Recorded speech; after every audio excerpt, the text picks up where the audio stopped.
Hello, I'm the Angry Spork.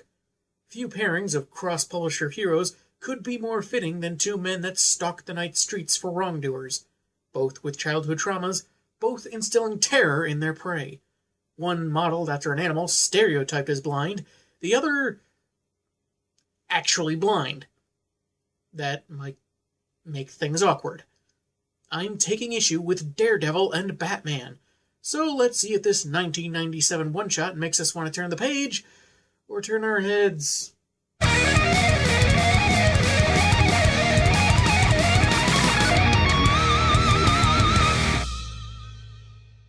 Written by D.G. Chinchester, with art by Scott McDaniel, Derek Fisher, and Gregory Wright, the cover sees the pair on the corner of a rooftop, looking out over the city, while they're being watched by blue-shaded images of Two-Face and Mr. Hyde.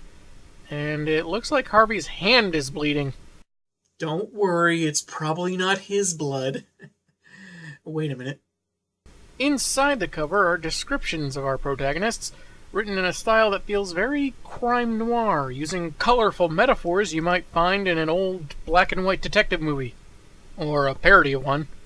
At the bottom is a banner indicating this is an Elseworlds story. In Elseworlds, heroes are taken from their usual settings and put into strange times and places. Some that have existed or might have existed, and others that can't, couldn't, or shouldn't exist. In some cases, huge emphasis on shouldn't exist. We begin in Gotham, Sunday night, where a bookmark-like panel to the side details Batman investigating an incident at Wayne Tech R&D that left several scientists dead and a prototype device stolen. It was a neural net insertion extraction apparatus, and since these people died working for Wayne, he feels particularly responsible. The following Friday in New York City, we get a panel of a news anchor reporting on a rash of violent technology thefts that, according to the reporter, have gotten slow responses from both police and costumed heroes alike. We then jump to the sewers, where Daredevil finds one of two telephone company workers dead, having been sent to check on a disruption in service. Not far away, Batman has found the other man's body, and missing circuit boards with gold-plated connectors. Quickly pass your hand in front of a burning candle, and the flame will pull in the direction of the wake. A smoke capsule whisper billows in the tomb-still air, waiting for any movement to draw it toward the source. The thin fumes are invisible, but they reveal themselves with a chemical burn, a bitter stink, an acrid tang. If the smoke's invisible, how is Bats going to track it? I mean, sure, we can assume there's some special lens in his cowl, but without the narration specifying that, it just seems like Batman can see things that are invisible, because Batman. Unless he's supposed to be tracking the fumes by scent, like this other guy, but I think that'd be pushing it. Detecting someone else around, Dee Dee goes searching, and it's noted that several lengths of copper was stolen as well. Pointy Ears drops down behind him, apparently able to do so undetected, because even physics is afraid of this guy, but he is noticed by some slick-looking radar sight when he lunges forward. Daredevil blocks with a circuit board, and their rumble begins. They trade snappy quips as Hornhead grabs 4 batarangs thrown at him, which is pretty cool, and not just because 2 of them are drawn much like devil horns. Nice touch. But it leaves him open to attack. Eventually, he tells Bats that they're sewer diving for the same reason, and can either catch some killers or waste time killing each other. Guess where part of me is hoping you'll place your bet. I'd rather break things. So, did Daredevil guess that Batman was there for the same reason because his heightened senses clued him in somehow? Even though he's probably met just as many theatrically themed villains as he has heroes? I mean, the narration can be wonderfully descriptive of some things in this story so far, but it feels very vague in other areas, which kind of feels weird. A page of video footage shows off Wayne Tech's neural net team. And wow, that logo looks terrible. I hope Bruce fires someone in marketing for that. Anyway, they're celebrating with some champagne as they describe their latest breakthrough, using an organic human brain as a template and storage, and nutrients called perceptrons to fuel their neural net processing chip, which presents staggering possibilities for medicine, weapons, and appliances. Finally, missiles will contemplate life before they blow things up. Blenders will get dizzy when they're making smoothies. Depression medication will be able to feel depression. Okay, we may need to go back to the drawing board a bit. In an arcade game warehouse, a man falls, bleeding and begging for his life as several coins scatter across the floor. One in particular lands scarred side up, while its owner ponders what people get out of playing games like Pac-Man and Primal Rage as he picks it up. The man offers them money from his wallet, and we see he has twin girls. But rather than showing any mercy, Two-Face shoots the guy with his shotgun while Mr. Hyde says he might pay them a visit. I'm not familiar with this villain, so do any of you know if it's normal for Hyde to threaten children as he's killing their father? Because otherwise it just feels pointlessly vicious and ominous. Though Hyde is fairly incredulous that a bunch of games can be so lucrative, Two-Face notes how much money they'll get fencing these computers on the high-tech black market. Harv gives his new partner some mind-boosting pills, and Hyde thanks him for both the rush-inducing drugs and for letting him in on this caper.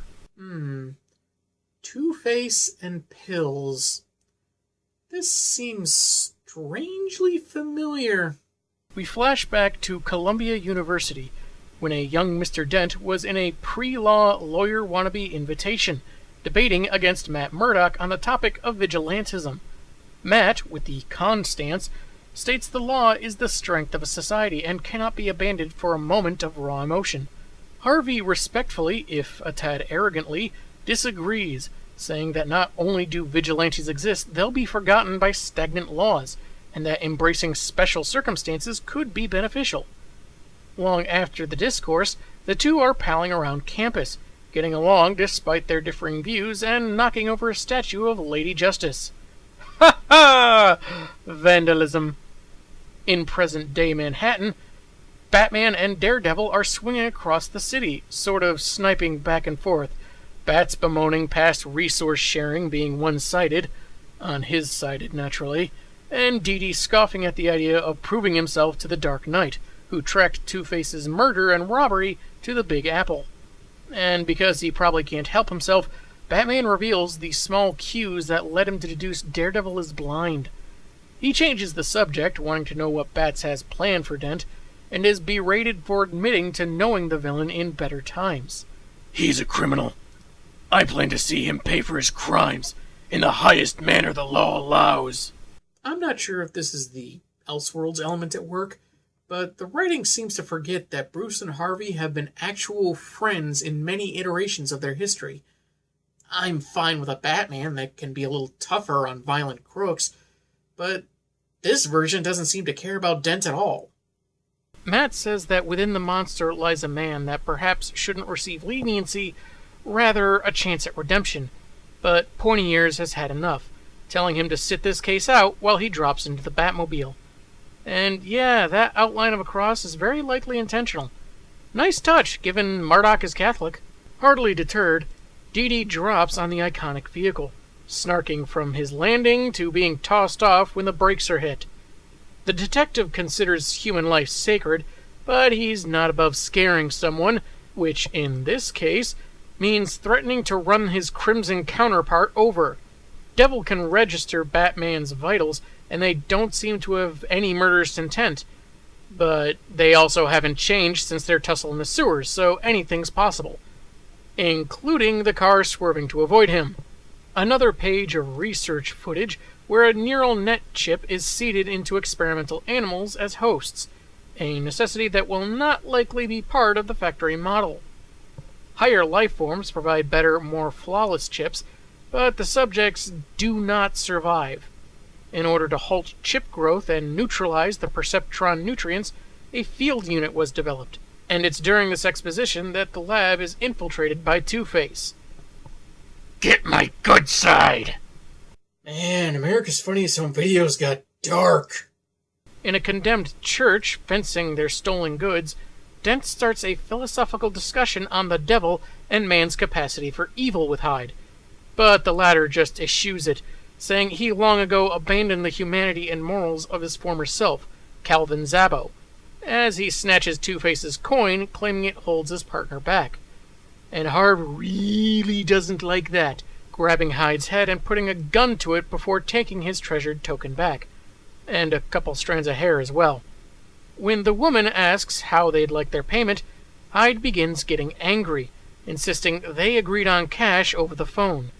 Believing she's playing them, he throttles her with a cable and denotes his frustration with nickel-and-dime robberies like this, craving a bigger score. It just so happens his scarred cohort has just the scheme. It's really going to cook. It's not robbing Gordon Ramsay's house, is it? No, of course not. Rachel Ray. On a splash page, the two crime fighters have arrived, each their own way, shortly after their foes have left. Though not as alike as some might believe, they're similar enough to share in the anguish of failing to save a life.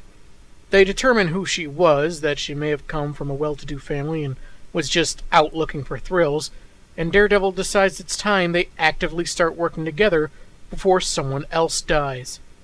Bats tells him about the neural net chip, the scientists that Harvey killed, and the theft of raw ingredients to make the synthetic nutrient Perceptron. Dee breaks his expositive stride, recognizing a strand of Hyde's hair, though with a strange difference. The Dark Knight analyzes it, confirming the presence of Perceptron in the strand, and determines Two-Face is using Hyde's brain to cook up a powerful chip to sell off. The more stressed and agitated, the quicker it'll cook, resulting in the brute's death. Meanwhile, the super crooks are terrorizing a cyber cafe, preventing any escape and destroying a computer Harvey suspected its user of sending an SOS email. The recipient would find the email the next morning in their spam folder. Harvey then opines on the hypocrisy of the government's internet policies, and that he should have become a politician. Dent has a criminal record. His name, Two-Face, is synonymous with deception. He's legally insane, and the life and death decisions he makes for other people are essentially based on money. He's far more subtle than your average politician.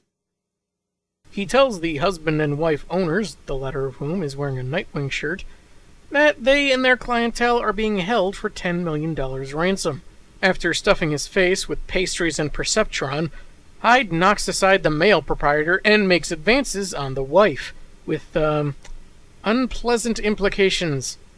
While Harv is just going to let him do whatever it takes to complete the chip, a bat line pulls Hyde back, releasing his hostage. What the hell are you? A rodent. Got the Midas irritating us. A sign of Harvey Dent's seldom referenced Looney Tunes affectation. Easily overlooked, what with the murder and mayhem and such. Evidently, Batman used special software that hunts the internet for key phrases and picked up the email that was sent earlier. Under different circumstances, Two-Face pointing a shotgun at Batman wouldn't really mean much, but then he turns it on the nearby captives, and only by Hyde's intervention is Batman kept from stopping any bloodshed. Fortunately, Daredevil crashes in through the skylight, knocking the gun away from the civilians with his billy club, but accidentally starting a kitchen fire in the process. As the two heroes fight Hyde at the same time, it's revealed that Batman sped off on his own, leaving Dee to be fashionably late. What teamwork they have! They turn their taunting on Hyde and dodge his attack so that it busts open the exit, allowing the patrons to escape.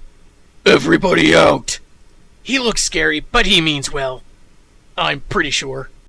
Says the guy in a costume modeled after the devil. Just because he's blind doesn't mean he shouldn't be self-aware. Getting Hyde in a headlock, Bats tells him of Two-Face's intended treachery, to sacrifice him for fun and profit, which only makes the villain madder. Daredevil saves an employee from being stabbed by Dent, only for Hyde to threaten his life instead, barely kept at bay by the Caped Crusader. Hornhead appeals to Two-Face's need for balance, saying that with his plans ruined, some random kid's death adds to imbalance. Rather than flip a coin over it, he insists the man make the call. The Harvey he believes still resides beneath the scarred flesh, who believed in special circumstances and the greater good. Perhaps with some internal conflict, given the way he speaks, Dent hands over the device for neutralizing the chip, which doesn't work until he gives him the code to unlock the reagent, injecting Hyde and knocking him out. As Daredevil makes another remark calling back to their college days, Two-Face tells him that anything that happened tonight was simply the final remnants of the promising attorney he once was. Then rest in peace.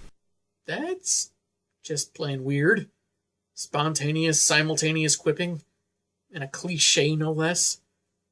Odder still is the claim of no more Harvey Dent when it's part of what makes Two-Face Two-Face, doesn't it? Can there be a Two-Face without a Harvey to balance him out? An interesting question to explore, but we won't this time because the story's just about over. Also, it's Elseworlds. At a charity fundraiser for families of Harvey and Hyde's victims, Matt Murdock and Buddy Foggy Nelson are looking to drum up some business for their firm, if to the former's chagrin when he detects some familiar vitals nearby. He approaches Bruce Wayne, and they have a knowing back and forth about Wayne Tech research into shifting psychological conditions that make one man seem like two, and the possibility of Murdock's firm spending time in Wayne's territory. The comic ends with the rich boy telling the attorney to keep out of Gotham. Smiling, Matt responds, "Why, Mr. Wayne, are you daring me?" So that was Daredevil and Batman. It's a good read, even if it had a few head scratchers along the way. I enjoyed the mystery and how it was laid out, much better than in some comics I've reviewed. Everything from Dent referencing the head on Hyde's shoulders to committing lower-tier crimes to try and engage him in intellectually stimulating conversation all fit together into his endgame. However, there was the omission of just how and when Harvey injected that chip into Hyde's brain. Not to mention how early news reports criticized law enforcement and costumed civil servants for not paying sufficient attention to the pair's tech heists, yet no indication that anyone besides the titular heroes knew they were the culprits. How low profile can they be that they couldn't have been identified by basic police protocol after nearly a week of wreaking havoc? I really liked the narration that accompanied the art. It fit the mood of each scene, the tone of the story, and was thoroughly creative. Though there is the matter of how some characters acted. I've never followed Daredevil, and I'm not overly familiar with Hyde, so I don't know if they were particularly atypical here. Though I can say that in this story, Dee is a 180 turn from how he was in the crossover with Spider-Man we looked at back in January. Now he has an actual sense of humor. Batman seemed extra cold-hearted. Not so much when he threatened to turn Murdock into Original Ray's pavement pizza, but when denouncing the idea that there's still a human being inside Two-Face. If he were merely acting callous as a front of some kind, Matt would have picked up on it. I'm just not sure if I'm supposed to chalk this up to being an Elseworld story or Chichester's take on the character. If you ask me, the only thing that really qualifies this story for Elseworld's status is the fact that they had Matt Murdock and Harvey Dent know each other in college. Yet, even in that instance, if you look at the other reviews I've done this year, something like that is hardly worthy of its own little pocket reality. JLA and Witchblade, Gen X and Gen 13. And I noticed an oddity on the final page, this dialogue from Bruce. "If you're here looking for new clients, let me say that Gotham City can be a dangerous place." And not only is it a weird thing to say, the position and angle of the word itself is a little off in relation to the rest of the bubble. Since it's identical to the bottom caption in the corner, I think this is perhaps a printing error of some kind. So if you dig Scott McDaniel's art, and you think the plot is clever enough that you can overlook a few hiccups in characterization, maybe you'll want to check this one out. I'm the Angry Spork, and man, have I got issues.